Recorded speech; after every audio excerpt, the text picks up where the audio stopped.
Salut les marques et les smarts et bienvenue dans ce supplément SmackDown de Catch-Up, votre émission qui résume et analyse chaque semaine le dernier épisode du show bleu de la WWE SmackDown Live. Je suis Yerem et aujourd'hui je suis accompagné de l'imminent Raphaël. Salut Rafa. Salut Irem, effectivement, je suis imminent, comme tu le dis. J'espère que tu vas bien. Ouais, imminent, oui, effectivement. Écoute, je vais plutôt pas mal. Après ce gros épisode de SmackDown, l'année va se terminer en fanfare, hein, la WWE. C'était du solide ce 20 décembre à Détroit dans le Michigan. Donc au menu de ce soir, donc AJ Styles détruit James Ellsworth avec beaucoup de dévouement. Carmella veut jouer les infirmières. La mission Apollo Crews semble enfin avoir été remise sur les rails. Nikki est une bitch. Et Dolph Ziggler met une fois de plus tout en jeu face au Baron. Voilà ce qui nous attend ce soir. Donc, on va commencer par AJ Styles, si tu veux bien, Raphaël. Puisque Oui, commençons. notre ami de l'ancien champion de la TNA et de la New Japan, et bref, il a tout gagné. Et ce soir, donc, il avance en direction du ring avec sa ceinture bien attachée autour de ses hanches. Ce soir, c'est un match pour le titre contre James Ellsworth. Je vous rappelle, James Ellsworth avait gagné un title shot. Donc, il est temps enfin de régler cette affaire qui n'en finit plus de continuer. James Ellsworth y croit ce soir, il mime la ceinture autour de ses hanches. Vous connaissez tous ce geste que je vous invite à reproduire dans la rue ou au travail. Moi, j'aurais dit l'inverse, ne faites pas ça chez vous. Ce sont des athlètes professionnels surentraînés. Il faut faire Ouais, l'inverse. vous pourriez vous fouler le poignet en mimant ce geste de la ceinture autour de vos hanches.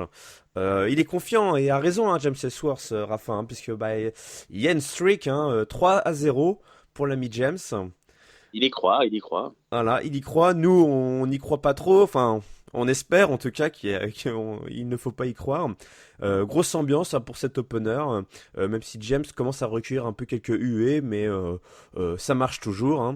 Euh, Alors, c'est très drôle, puisque visiblement James Ellsworth ne fait pas le poids pour ce match, puisque l'annonceur se contente de le présenter par son nom, et c'est tout. Habituellement, on le sait bien, pour des matchs, en tout cas pour le titre, ou des grandes affiches, on annonce le poids notamment du catcheur et sa ville d'origine. Là, l'annonceur s'est contenté de simplement dire que c'était James Ellsworth. Et c'est parti. Le match commence assez rapidement. AJ Styles pousse James Ellsworth dans le coin, qui tout de suite tente le tout pour le tout avec son No Chin Music. Mais voilà, on ne la fait pas, AJ Styles, c'est contré. Et là, enchaînement d'avant-bras, bim boum badaboum, 1, 2, 3, le tombé. Et oui, vous avez bien entendu, ça n'aura pas duré très longtemps. Le boulot est fait, mais le boulot n'est pas vraiment terminé, à vrai dire, puisque là, on assiste à une véritable exécution savoureuse, subite par le lutin sans menton, balancé tour à tour dans le coin de la table, il se retrouve la gueule dans les escaliers, il y a un moment alors guillotiné dans la structure du ring, c'est plutôt impressionnant là ce qui se prend dans la tronche, et Jay Styles peut visiblement enfin passer à autre chose, et cette autre chose, c'est quoi? C'est qui? C'est Dolph Ziggler. Et ouais, Dolph Ziggler a visiblement un dernier cadeau de Noël. C'est les périodes de fête là, pour le champion qui a annoncé juste avant qu'il avait tout réussi pour cette année et que maintenant il se projetait en 2017. Mais avant de se projeter, il faut en terminer avec ce qu'on a encore sur le feu. Et donc c'est Dolph qui lui est chaud justement comme la braise. C'est le prétendant officiel, c'est le challenger officiel pour le titre, pour un match qui aura lieu la semaine prochaine, le dernier SmackDown de 2016, le 27 décembre. Et AJ Styles rappelle à Dolph Ziggler son statut un peu d'éternel loser, qu'on lui connaît bien. Mais le champion oublie un petit peu le mal qu'il a eu lui à battre un freluquet tel James Ellsworth. Et Dolph Ziggler rappelle que il a tout donné pour le titre intercontinental. Il avait mis sa carrière en jeu. Alors imaginez bien jusqu'où il est prêt à aller pour le titre suprême. Et à ce moment-là, on a une autre intervention puisque c'est le baron. Et oui, le baron débarque. Il est venu provoquer le blondinet. Il lui dit, écoute, Dolph, ok, t'es devenu le challenger numéro un, mais pour une seule et bonne raison, c'est parce que je n'étais pas là pour t'en empêcher. Et avant même de finir son discours haineux, bim boum dans la tronche, grosse patate du baron dans la tête à Dolph. Il est séché par le loup solitaire qui l'achève d'un sublime End of Days. Euh, et voilà donc le baron qui vient marquer son territoire. Euh, et on verra un peu plus tard que ceci aura des conséquences sur le main event. On va faire une pause là avant de trop enchaîner, d'aller plus loin. Raphaël, qu'est-ce que tu as pensé donc déjà de ce match pour le titre de la WWE en opener et de l'arrivée du baron Sur le match, j'ai un drôle de sentiment. Alors, je sais pas ce que toi tu en as pensé, mais ça fait donc maintenant un petit moment, hein, qu'on se fade James Ellsworth à toutes les sauces en main event contre AJ Styles. Il a gagné 3 fois, il intervient dans les pay-per-view, etc. Donc, je suis de l'avis de notre ami Giscal qui disait que pour lui, la date de péremption était un petit peu passée. Là, on a un peu tiré sur la corde. Et moi, je pense qu'il aurait dû disparaître là depuis qu'il a pris son Styles Clash sur un escalier. Donc là, d'un côté, la WWE a fait durer vraiment le momentum parce qu'il vend des t-shirts et tout, mais en même temps, là, ce truc un peu ultime, là, enfin le title shot, si c'était logique, ils auraient dû nous le foutre comme ces autres matchs en main event de SmackDown et faire un truc un peu plus long, un peu plus chiadé. Là, j'avoue que quand ils sont arrivés sur le ring tous les deux, je n'avais même pas compris de suite que c'était le match. On nous fait ça en ouverture, vite fait. Enfin, comme si c'était vraiment, il fallait s'en débarrasser et passer à autre chose.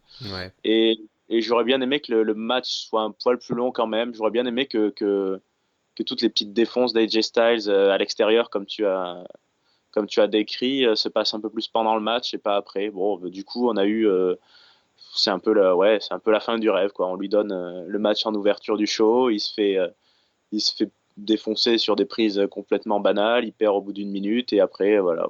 Donc, fini la comédie, c'est pas plus mal, mais ça aurait peut-être mérité quand même un enrobage un peu plus sympa. Je sais pas ce que t'en as pensé.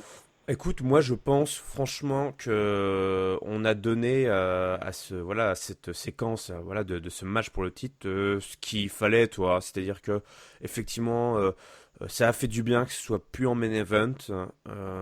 J'ose espérer que c'est une façon aussi de dire que on passe vraiment à autre chose concernant AJ Styles. Je suis sûr qu'on reverra James Ellsworth. D'ailleurs, on en reparlera un petit peu plus tard. Il y a une petite séquence backstage. Bon, là, c'était humoristique, mais bon. Toujours est-il que moi, j'ai bien aimé. Effectivement, que le match ne dure pas. Vraiment, ce côté qu'on passe aux choses sérieuses, qu'il n'y a pas d'intervention. Euh,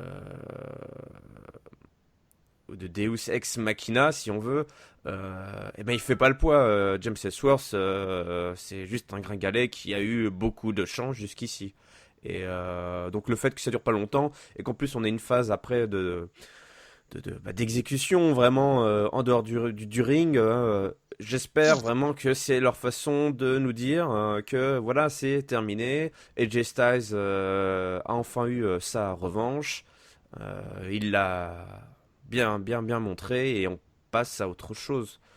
Donc, moi, je suis plutôt satisfait, tout en posant, voilà, en ayant un petit, comme toi, comme Giscal, voilà, pour moi aussi, hein, la date de péremption était déjà largement dépassée, et j'ose espérer que James Ellsworth, on ne le reverra plus à ce niveau-là, en tout cas de la carte, jamais en fait. Oui, oui, oui, je suis bien d'accord avec toi, oui. Non, c'était ça faisait quand même un peu, oui, un peu précipité, je trouve. C'est-à-dire, on a l'impression qu'ils se rendaient compte tout d'un coup que Ils étaient allés trop c'était bon. loin. Ouais, c'est Ouais. ça. Bah, tant mieux, Mais, hein. Tant mieux oui, dans un oui, sens. tant mieux. Mais pour ce qui se passe après, euh, oui, l'intervention de Ziegler était prévisible. C'est vrai que ce qu'ils ont dit tous les deux avec AJ Styles était assez amusant. Styles a dit, je crois, qu'il se rappelait même plus qu'il avait un title shot la semaine prochaine, enfin un match pour sa ceinture, puisque tellement Ziggler était pas une menace pour lui. Bon, Ziggler, Dolph, il en a toujours rajouté sur sa corde sensible. Après l'intervention du Baron, c'est vrai que il dit que c'était que Dolph a sa place parce qu'il n'était pas là la semaine dernière, mais enfin, bah, il avait qu'à être là aussi. Je sais pas, qu'est-ce qui l'a empêché de venir participer au main event Oh, de la toi semaine. tu cherches les problèmes en disant ça. Attention. Non, mais oui, bon, enfin, après, tu vas en parler de suite, je pense, assez rapidement, mais ça plantait les graines de la suite du show et ça laissait présager le main event, ouais. Bah écoute, voilà, comme c'est le main event et que voilà, on a fait une pause, on va garder le main event pour le main event et on va passer à une autre rivalité naissante cette fois-ci, puisqu'elle oppose le Miz, un champion intercontinental, à Apollo Crews. Hein. Je vous le disais en introduction de ce podcast que la mission Apollo Crews avait été remise enfin sur les rails. Et ben voilà, donc suite en fait à un épisode en fait la semaine dernière lors du tribute to the Troops, euh, Apollo Crews a vaincu le Miz. Voilà, c'était dans une séquence navrante impliquant une star douteuse de la télé américaine. Donc Apollo Crews donc, a obtenu un match du coup pour l'Intercontinental. Hein. Voilà, on le bat le champion. Très souvent, on a un title shot derrière. Donc ce soir, voilà, c'est le match pour le titre. Donc Apollo, alors là, il sort le grand jeu. Vous verrez hein, dans cet épisode, on a redécouvert des jeunes superstars qu'on pensait un petit peu perdus. Donc Apollo en fait partie, hein, mais là il enchaîne les coups de pied, les acrobaties, c'est un festival. Je pense que là il a voulu vraiment marquer le coup. La mâchoire du Miz hein, se décroche à plusieurs reprises. Globalement dans ce match, le Miz subit les assauts d'Apollo Crews. On a à un moment une grosse séquence de roulade, hein, un dropkick qui éjecte le Miz hors du ring, suivi d'un moonsault magnifique hein, qui fait mouche. Retour sur le ring, Apollo Crews place un magnifique angle slam. Maryse, la belle Maryse, est bannie des abords du ring par l'arbitre parce qu'elle, pour intention malhonnête, elle s'apprêtait à intervenir, à aller un petit peu embêter notre ami Cruz. Mais l'arbitre, cette fois-ci, a vu. Hein, on dit souvent que les arbitres voient pas grand-chose à WWE. Cette fois-ci, il a bel et bien vu. Donc, c'est un peu comme dans ce film-là, Minority Report. Hein, on, on punit avant que le mal ne soit vraiment fait. Mais bon, c'est l'intention qui Ah, compte. oui, l'intention vaut l'action normalement. Enfin, en tout cas, moi qui jouais un peu au foot, l'intention vaut l'action. Je ne sais pas si au catch c'est pareil, mais Ah bah, si elle a- on va dire que oui. on va dire que oui, voilà. Après tout, on a des arbitres, voilà, on a des sportifs, donc ça se tient, Raphaël, tu as raison. Le Miz, du coup, en parlant d'arbitre, un bump ref, eh oui, il y a un bump ref, et le Miz en profite donc pour mettre son doigt dans l'œil de son opposant. Je t'avoue, j'avais pas vu sur le coup. C'est les commentaires euh, très très bienvenue de JBL, je crois, qui devait pas dormir cette fois-ci, qui me l'ont fait qui me l'ont fait remarquer. Un pardon, Skull Crush Finally, évidemment, avant de faire le tomber. Un 2 3 et le Miz donc retains, conserve son titre. Il a eu chaud, hein, le Miz, ce soir. Renee Young, la belle et blonde Renee Young, vient pour interviewer le champion. Hein, ça se fait. C'est bien d'interviewer le champion, celui qui a gagné, pas celui qui a perdu. Ils ont retenu la leçon. Mais à la question, pourquoi êtes-vous tant obsédé par Dean Ambrose, Miz répond un improbable Renee. Peut-être que toi, tu pourrais nous dire pourquoi tu es tant obsédé par Dean Ambrose. Après tout, c'est toi qui couches avec lui. Boum, boum, boum. La réponse ne se fait pas attendre, c'est une grosse baffe dans la tronche au Miz et Renee Young par Furax. Incroyable mais vrai, on vient de balancer euh, à la terre entière que Renee Young et Dean Ambrose ont une relation. Qu'est-ce que tout cela t'inspire, mon bon Raphaël? Ah, c'était la réponse du berger à la bergère. Comme on dit, cette baffe était bien sentie, c'est vrai. Bon, je reviens sur le match. Tu l'as bien dit et tu l'as bien décrit. Alors, c'était des images insoutenables de voir cette célébrité américaine à triple menton, prendre des selfies pendant le match, à Tribute to the Troops. Mais c'était un très beau match. C'était vraiment, comme tu dis, Apollo Crews là pour le coup a marqué les esprits parce qu'il avait déjà été challenger, hein, si je me trompe pas, du Miz il y a genre Oui, c'était un. quelques mois. Ouais, c'est ça. Il y avait même un triple threat, non? Peut-être. Ouais, c'est possible. C'était cet été, je pense. Ouais, donc là, il a vraiment, il a fait ce qu'il savait faire. Il a sorti tout son arsenal de prises. Il a convaincu. Il a été impressionnant. Et bon, on repart un petit peu sur les mêmes habitudes avec le Miz, hein, là, toujours des petites tricheries qui lui permettent de faire basculer le match en sa faveur. Donc, il reste champion, c'est logique, hein. Là, je pense qu'après toutes les feuds intenses dont il est sorti vainqueur contre Ziggler, il va lui falloir un vrai bon gros adversaire pour le battre. D'ailleurs, on en reparlera plus tard. Mais c'était un très bon match intercontinental et j'espère que ça servira à Apollo Crews pour la suite, Ah oui. qu'il aura, qu'il aura une meilleure année 2017 que son année 2016, hein. Et on peut difficilement faire moins bien, mais bon, c'était sa première année aussi. Donc voilà, il débute et. Ouais, mais c'était également la première année de AJ Styles. Oui, c'est vrai, c'est vrai. Bon, voilà, C'est hein. vrai. C'est un peu les deux opposés quasiment. Ouais, ouais, pourtant, il avait aussi. Bon, il n'a pas la carrière d'AJ Styles, mais il avait un peu un background Oui, dans la lutte. voilà, oui, c'est ça, Lutindi, voilà, il avait un nom qu'il n'a pas conservé, Mm. mais Ouais. mais en tout cas, moi, je te rejoins. Moi, Apollo Crews, c'était bah, typiquement en fait, enfin, je le voyais bien hein, effectivement devenir challenger. C'était l'occasion rêvée. Vu que là, on Mm. rabat un petit peu les rivalités. Bon, évidemment, on a Miss Dean Ambrose, on en reparlera juste après. Mais venir insérer Apollo Crews, je trouve, pour moi, ce serait la bonne idée, toi, d'avoir une sorte de rivalité à trois entre le Miz, Dean Ambrose et Apollo Crews, parce que voilà, on a un mec hyper expérimenté au sein de la WWE qui est le Miz. On a Mm. un mec qui est over the top, qui est donc Dean Ambrose, hein, donc qui peut aider à ce que la foule embarque, ou en tout cas porte de l'intérêt à cette rivalité. Et donc on a ce type là qui était complètement paumé, quoi. Enfin, Apollo Crews, dur, quoi. Probablement comment dire, un candidat tout à fait honnête pour la ceinture de plomb des cahiers du catch, hein. Mais là, qui revient et qui en avait bien besoin et quel match, hein, vraiment là, son arsenal et moi, j'étais scotché hein, dans ce match-là. C'était assez incroyable. Ouais. Euh, ouais, encore quelque chose à dire à ce sujet? Oui, non, oui, il a son match référence. C'est vrai qu'une rivalité à trois, ça serait possible, mais je suis pas sûr qu'on aille vers là. Moi, je le pense surtout que là, il pourrait profiter du Rumble pour montrer des trucs un peu spectaculaires, hein, être un peu comme l'ont fait d'autres avant lui, le moment un peu crazy du Rumble. On verra s'il lui offre des spots sympas, Le nouveau Kofi Kingston, peut-être? notamment. Ouais, il va finir aussi, il va tirer sur des chaises à roulettes, ce genre de Ah choses. ben, on verra jusqu'où va l'imagination des scénaristes. Bon, écoute, moi j'espère qu'il aura droit à un peu plus qu'un moment de prestige lors du Rumble, même si je suis d'accord avec toi, le Rumble approchant, beaucoup de catcheurs de cet acabit qu'on voit peu ou qu'on voit mal auront l'occasion de briller.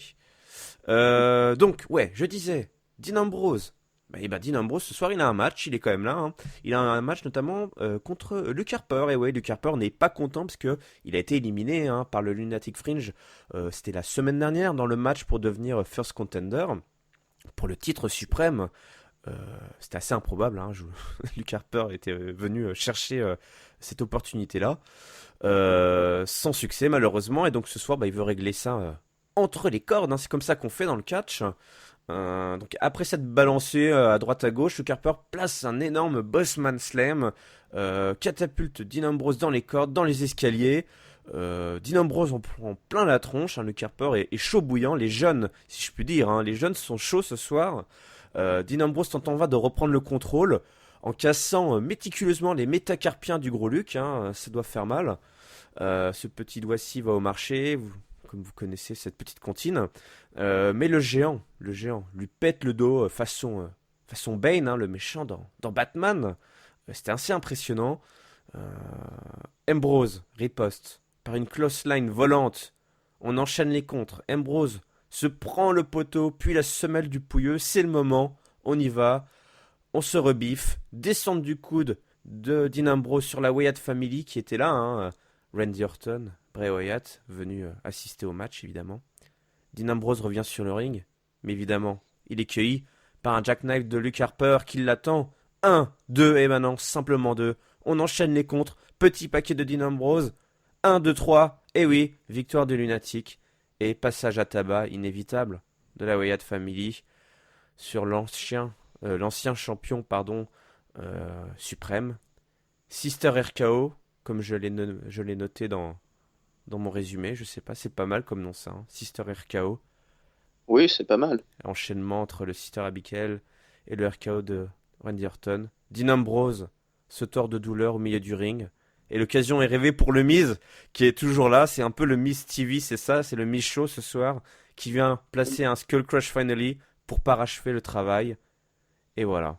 Donc victoire de Dean Ambrose, mais le Miz est venu marquer son territoire également ce soir. En effet, bah, le match était bon, hein, comme tu l'as décrit.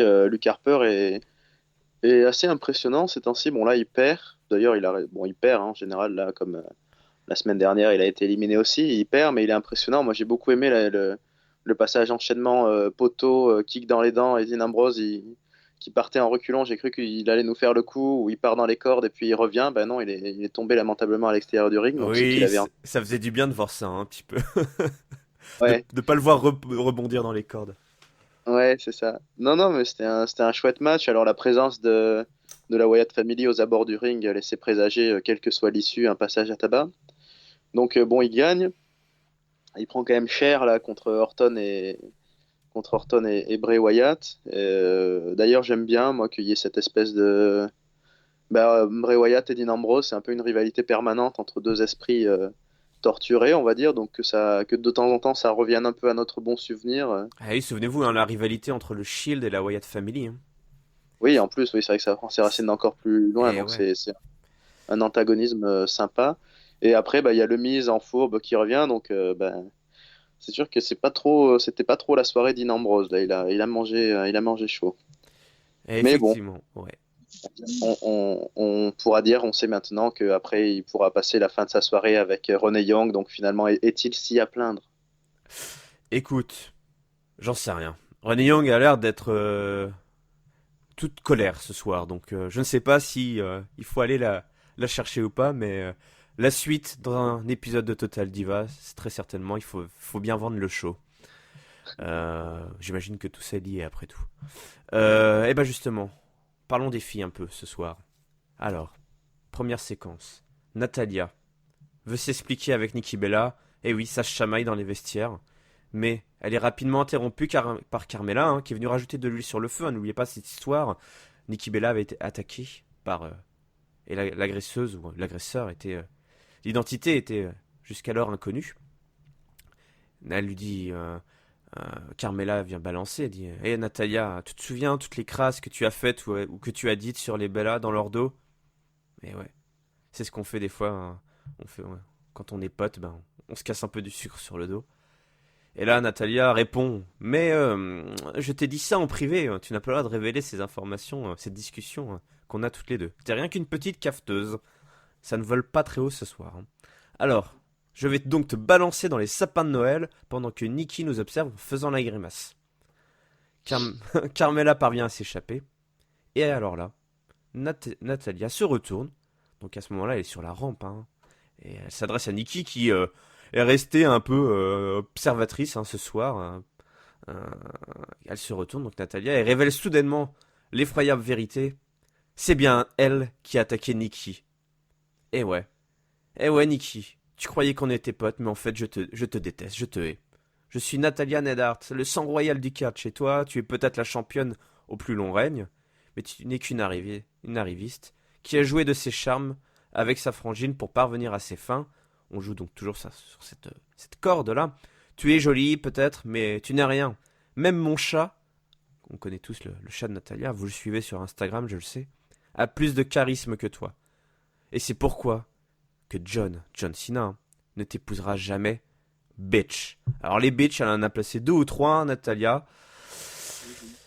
Et voilà, donc on nous révèle donc que c'était bel et bien Natalia qui avait attaqué Nikki. Et cette fois-ci, elle assume la Canadienne. Et donc on a une rivalité qui se met en place entre les deux divas, qui ne faut plus dire diva maintenant, les deux catcheuses. Quelque chose à déclarer à ce sujet, mon bon Raphaël? Ah oui, quelle surprise. Non, c'était pas une grande révélation, hein. D'ailleurs, je sais même pas si on peut parler de heel turn parce que Natalia, j'ai l'impression qu'elle est plus ou moins heel depuis un moment quand Elle même. fait Ça semble. des Natalia Turn, je pense. Ouais, c'est ça. Non, bah, moi, je trouve que c'est Carmella qui a tiré son épingle du jeu, hein. Vraiment, elle, on parlait d'Apollo Crews tout à l'heure. Elle aussi, elle a démarré vraiment très très difficilement dans le grand bain de SmackDown. Et depuis qu'ils l'ont tournée, elle est bitchy à souhait. Là. Elle était vraiment, elle jubilait de semer la discorde. Donc, elle était très très bonne. À côté de ça, Nikki, moi, comme tu l'as souligné, dans son rôle de déplorée silencieuse, là, qui a l'air toute triste parce qu'on lui fait du mal et tout, je la trouve pas très crédible. Ah, t'es pas fan hein, de cette Nikki Face qui fait la On est mouffe. d'accord.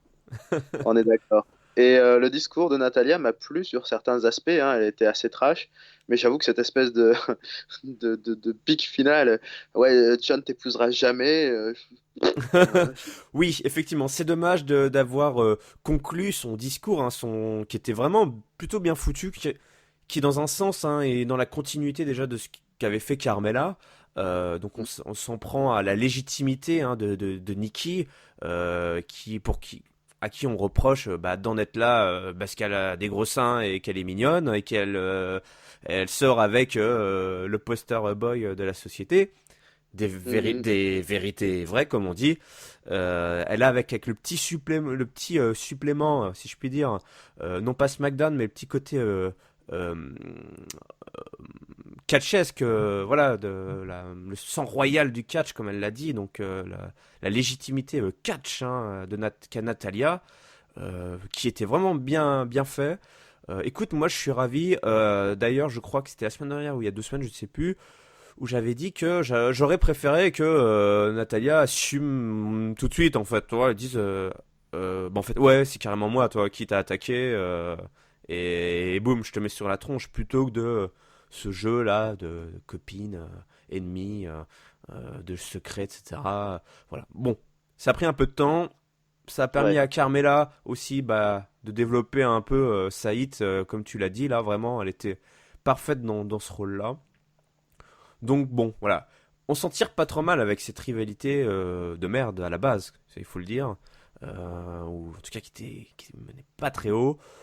Si on peut revenir à des choses un peu plus euh, comme ça, avec des promos assez inspirés comme on a eu là. Et puis des gros, voilà, sur le ring, ça peut être le meilleur comme ça peut être le pire avec Natalia. ouais. Nikki est une bonne worker, franchement, elle a trouvé un style dans le ring qui est vraiment bon. Et puis Carmella autour qui tourne et qui trash talk. Bon, bah écoute, chacun a plutôt sa place hein, pour ces trois-là. Donc, Oui, oui, c'est de la mid-card féminine honnête et je pense que ça va nous préparer à ce qu'une des trois devienne une future challenger au titre mondial. Et non, c'est pas plus mal. Mais c'est vrai que quand ça, comme tu dis, quand ça dérive de la ligne purement catchesque pour partir dans du total Bella en mode boyfriend et tout ça, c'est moyen. C'est dispensable.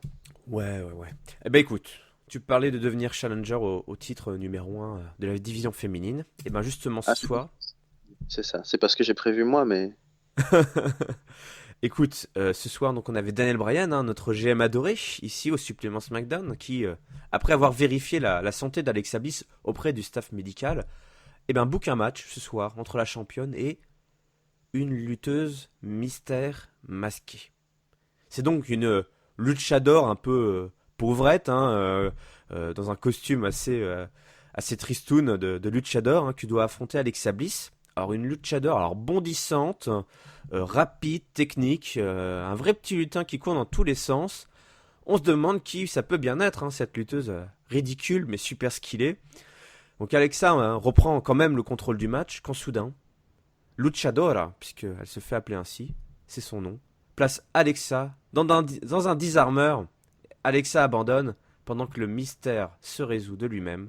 Sous le masque mexicain, c'est une Irlandaise, c'est Becky Lynch. Becky Lynch qui est venue donc affronter et qui a remporté ce match face à Alexa Bliss. Raphaël, est-ce que tu avais deviné qui était sous ce masque? Ah, ouais, c'est le genre de semi-surprise de la WWE. Au début, quand cette Luchadora, ou je sais pas trop comment il l'appelait, est arrivée, bon, je savais pas trop, mais plus le match durait, plus ça se sentait venir quand même un Ce petit peu. Je ne n'était sais pas pas si Chris toi, ça a été une Jericho. totale surprise. Ce n'était pas Chris Jericho, moi. Ça aurait pu, il aime intervenir avec masqué ces dernières semaines. C'est vrai, c'est vrai. Non, c'était pas lui. Bon, j'avoue que là, j'ai vu le show hier.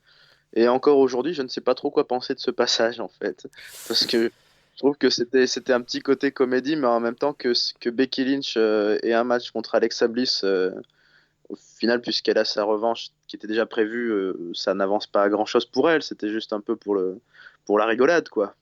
Bon, c'était pas. Ouais, c'était pas dingue, c'était un peu de comique effectivement. Moi, je suis pas fan de cet aspect-là de la rivalité, qui est plus quasiment une facette de Becky Lynch, celle que j'apprécie le moins, qui est ce côté un peu blagueuse et qui parfois prend pas trop les choses au sérieux. Voilà, il y a un peu de Dean Ambrose ou de Sheamus dans ses mauvais moments de face. Voilà, je suis pas C'est hyper. l'humour irlandais. Ah ouais, c'est ça, hein, l'humour irlandais à base de vieilles tantes et de cousins germains. Bon, voilà, on va passer si tu veux bien à la suite. Oui. Je retrouve mes petits papiers pour être sûr qu'on n'oublie rien. Et ben écoute, on va faire une très courte séquence Jobber World, vraiment pour dire qu'on a un peu tout passé. Mais voilà, backstage, il y avait Ryan Philippe, je crois qu'on dit comme ça. Un acteur que vous avez connu pour des films tels Souviens-toi l'été dernier et Sex Intention, qui est à la recherche de son partenaire d'écran, Randy Orton, dans lequel il joue dans une série télé. Mais pas de bol, il tombe sur Mojo Rawley et Kurt Hawkins qui chamaillent et qui ont un match. Aux commentaires de ce match, le guest de ce soir, on pensait que dans SmackDown il n'y aurait jamais de guest de star de la télé. Eh ben si, en fait on en a, hein, malheureusement. Même si j'apprécie tout à fait Ryan. Donc, qui est aux commentaires. Le résultat du match, Mojo gagne. Voilà, c'est tout. Backstage, Mm. une autre séquence Jobber's World, c'est Carmella, qui veut jouer les infirmières avec James Ellsworth. James Ellsworth qui sort de l'infirmerie. Et Carmella, qui vient apporter son soutien moral, peut-être physique, je ne sais pas, à l'ami James Ellsworth. On ne sait pas ce que ça donnera. Peut-être la suite la semaine prochaine. On va passer aux choses sérieuses si tu veux bien. Le main event. Oh oui, Ouais, on ouais. peut, oui. Le main event ce soir oppose le Baron Corbin à Dolph Ziggler. Et il y a un title shot on the line. Pourquoi? Pourquoi? Eh bien parce que ça s'est passé backstage. Si je dis pas de bêtises. Tagadat, tagadat. Oui. Écoute, je ne l'ai pas noté. Qu'est-ce qui s'est passé? Euh, Eh bien, notre ami Ziegler a demandé la tête de Baron Corbin pour ce soir à Daniel Bryan, Tu as qui a raison. dit ah bah oui d'accord, mais alors dans ce cas-là, c'est pour ton title shot, puisque Bryan il accepte des matchs, mais il ajoute quand même Une petite toujours stipule. sa petite touche. Voilà. La petite Daniel Bryan touch. Écoute, moi j'ai bien aimé cette petite Daniel Bryan touch. J'ai trouvé ça effectivement plutôt bien vu. Pour ajouter un petit peu de suspense dans ce match. Ce match qui commence avec un Dolph Ziggler totalement en feu. On le connaît, hein, le Dolphy. Il court, il cavale, il saute, il bondit. Il prend plein de coups dans la tronche. Et à la fin, il perd. Alors, poussant ainsi le baron à battre en retraite. Le baron qui reprend ses esprits à l'extérieur du ring.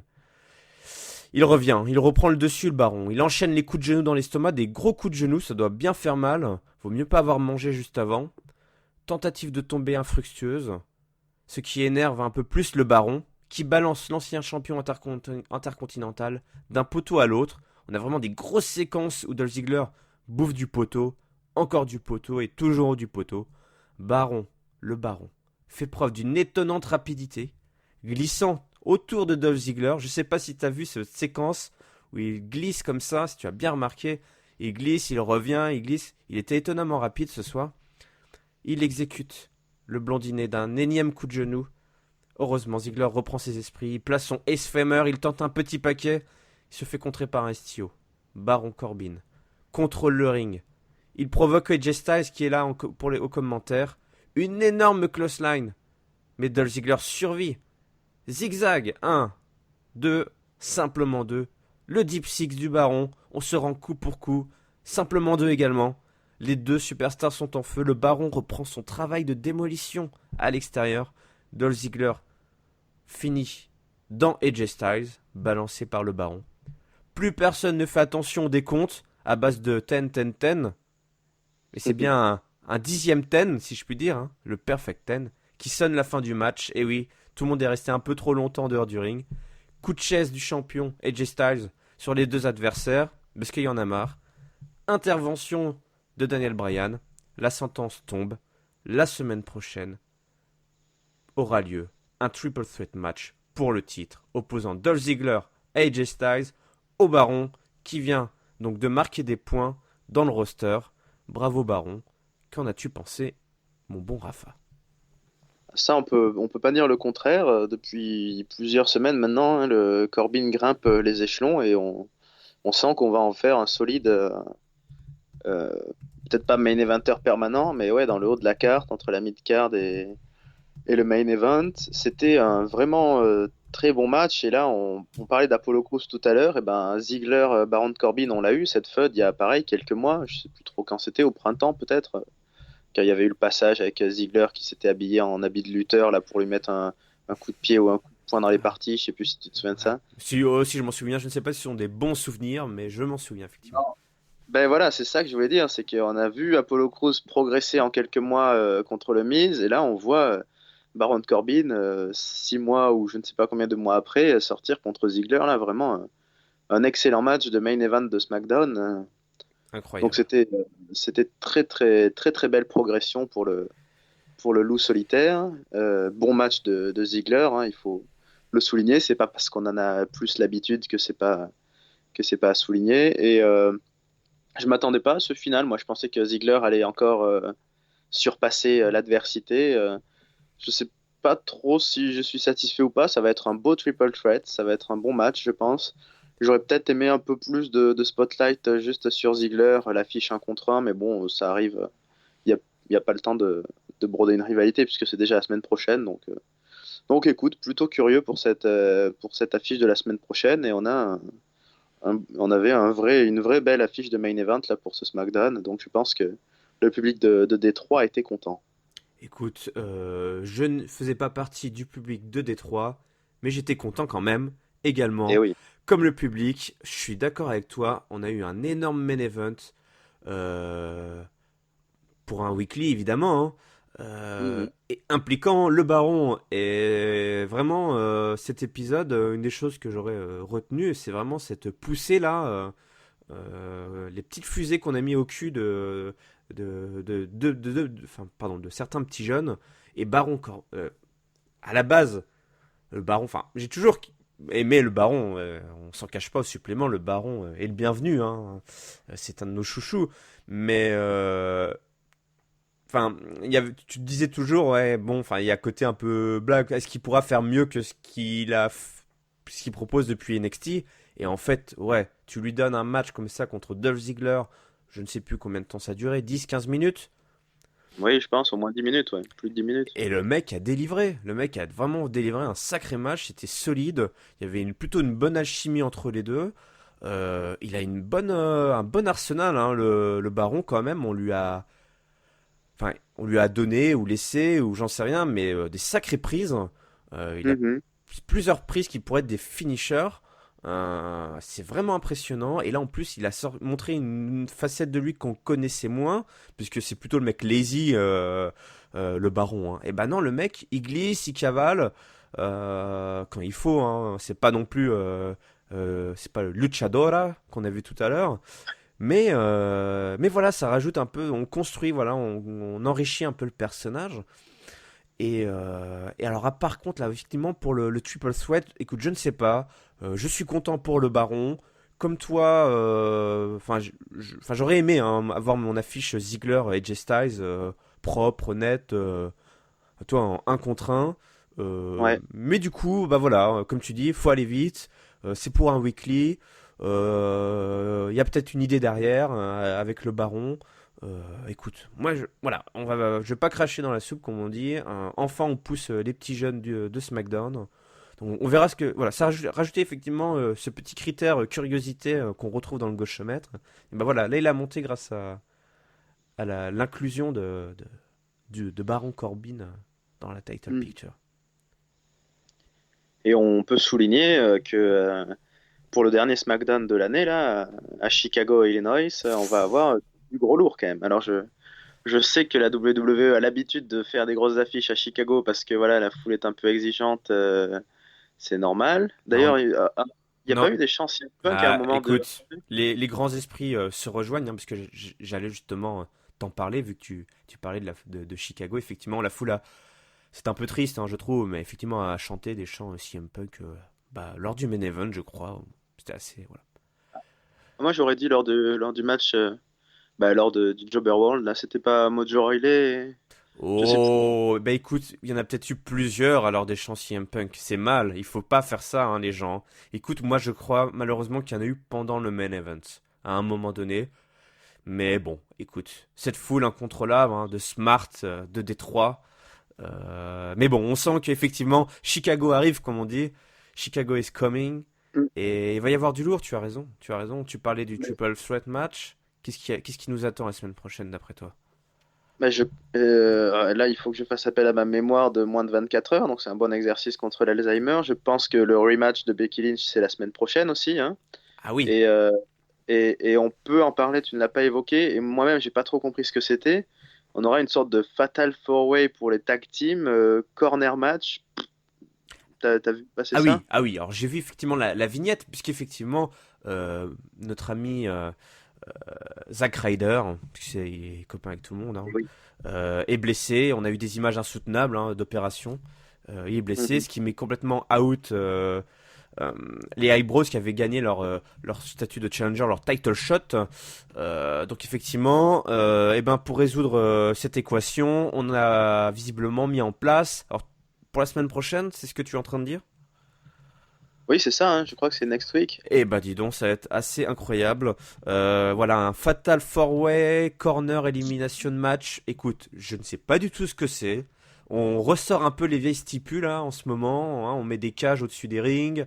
Voilà, on met des corner match. Écoute, je ne sais pas ce que c'est. Est-ce que moi ce que j'aimerais bien c'est que ça soit un tornado, mais j'aime bien quand toutes les équipes prétendantes se mettent sur la tronche en même temps et qu'on soit pas obligé de se taguer pour pouvoir rentrer alors qu'on n'est pas dans la même équipe, toi. J'ai toujours trouvé ça con.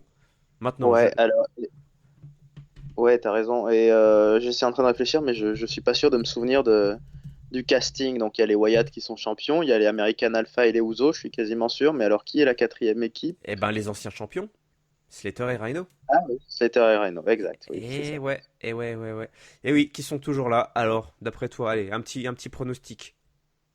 Je pense que on va avoir les champions qui vont conserver leur titre. Elle marche vraiment bien, hein, cette alliance Orton-Wyatt. Je sais que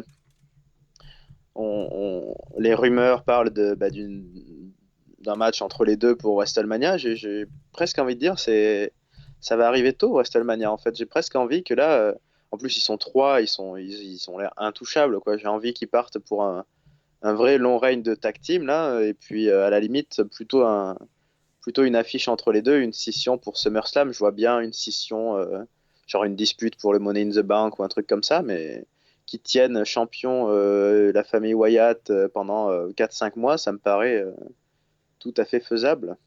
Écoute, je viens d'aller sur le site Wikipédia, un site que vous connaissez peut-être. J'ai la Oui. définition en français du Four Corners Match, ce qui me semble être Mhm. notre fameuse stipulation, qui dit, qui stipule, qui raconte. Il n'y a que deux catcheurs sur le ring et 2 à l'extérieur, comme pour un tag team match. Un catcheur entre dans le match en effectuant un changement. La victoire s'obtient lorsqu'un des deux catcheurs officiels effectue un tombé ou une soumission sur l'autre. Point final. Ça nous en dit pas beaucoup plus. Alors là, j'avoue que j'ai pas compris la différence avec un match classique, mais Écoute, moi non plus. Écoutez, ce que je vais faire, on va appel à nos auditeurs qui ont la science infuse, je le sais.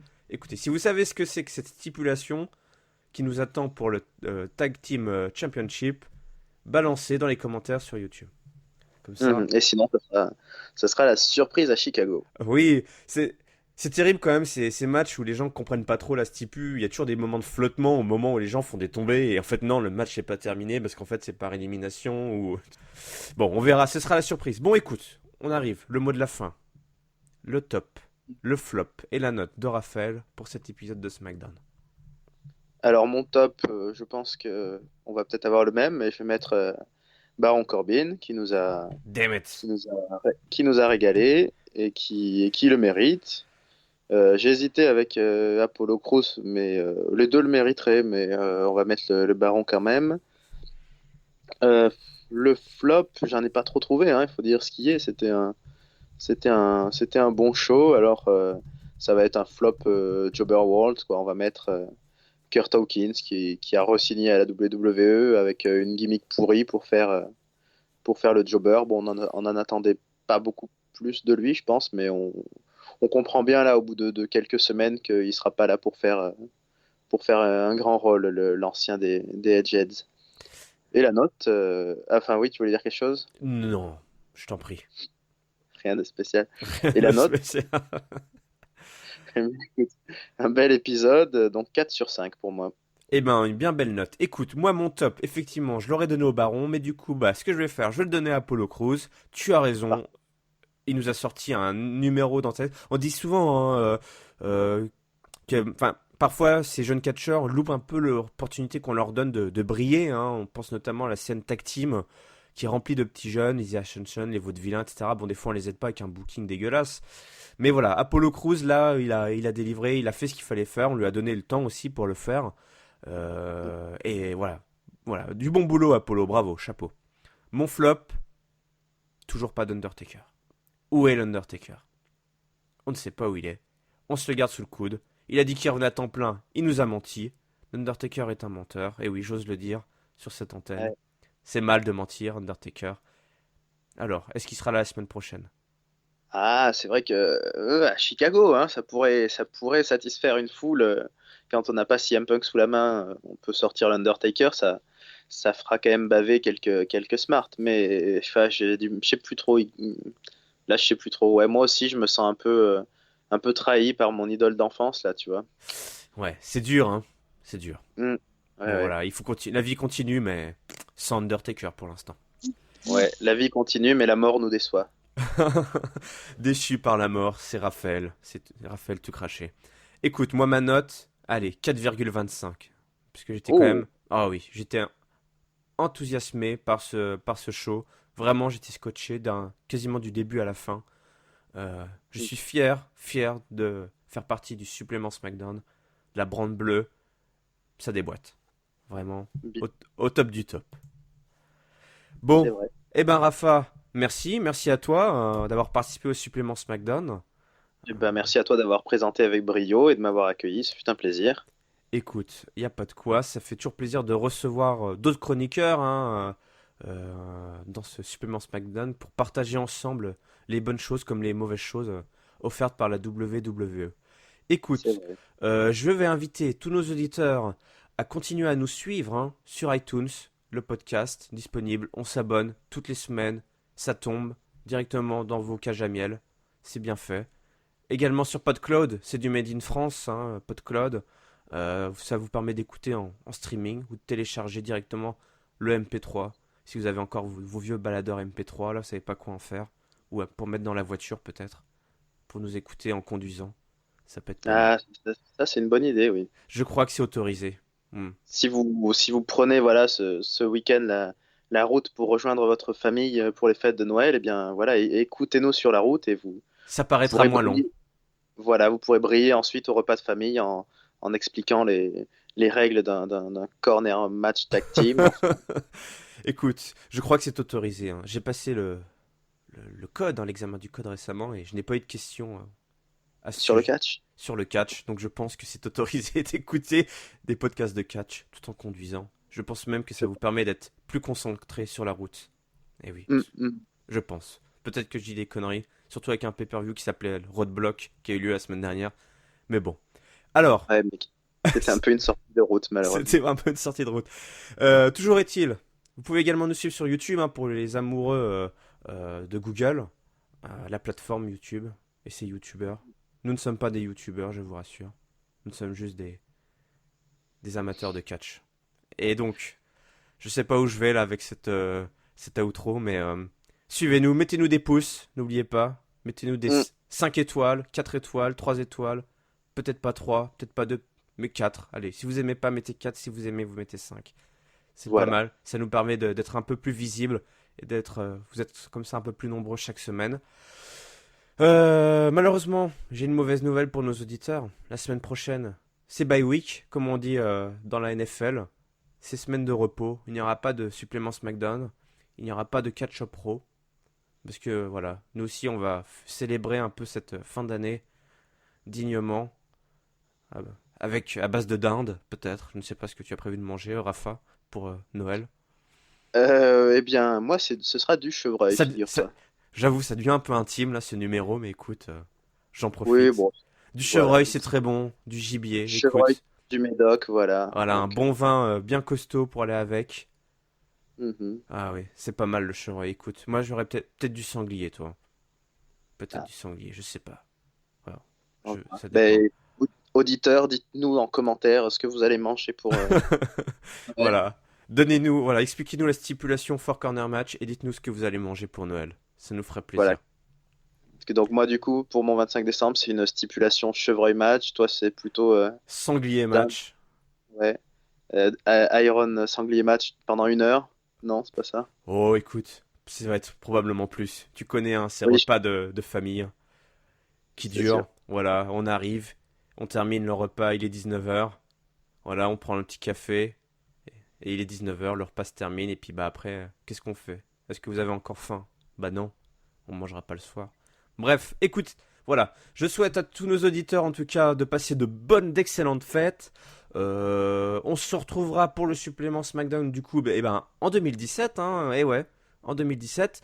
Du coup, on parlera de, c'est incroyable, on va avoir un épisode probablement de folie la semaine prochaine et on sera pas là pour en parler, mais on en parlera, j'en suis sûr, dans 2 semaines. On fera Oh, un bilan, hein, de ce qui s'était passé dans les 2 numéros de SmackDown. bien entendu. Et puis voilà, et puis je sais pas, peut-être qu'on se reverra d'ici là, je ne sais pas, il y a peut-être des choses qui se préparent, j'en sais rien. Voilà, en tout cas sur les cahiers du catch, plein de choses qui arrivent, hein, les awards, les cahiers du catch awards, la ceinture de plomb qu'il va falloir élire avec le public, les auditeurs, les lecteurs, hein.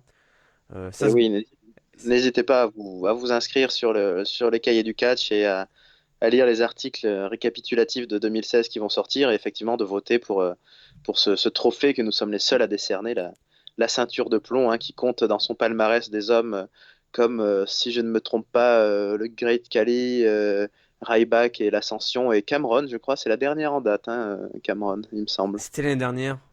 Ah, Mhm. aïe aïe. Voilà, voilà, le Hall of Shame, comme on dit, de la WWE. C'est vrai que quand on regarde, il n'y en a plus beaucoup qui y sont encore là, hein. Hmm. On a le nez creux en général. Ouais, on l'a bien senti venir quand même. C'était la 18-8 pour tous ces catcheurs. Bref, écoute, merci Rafa, merci à tous. On se retrouve dans 2 semaines pour le supplément SmackDown. Ciao, ciao. Bonne fête à tous, ciao.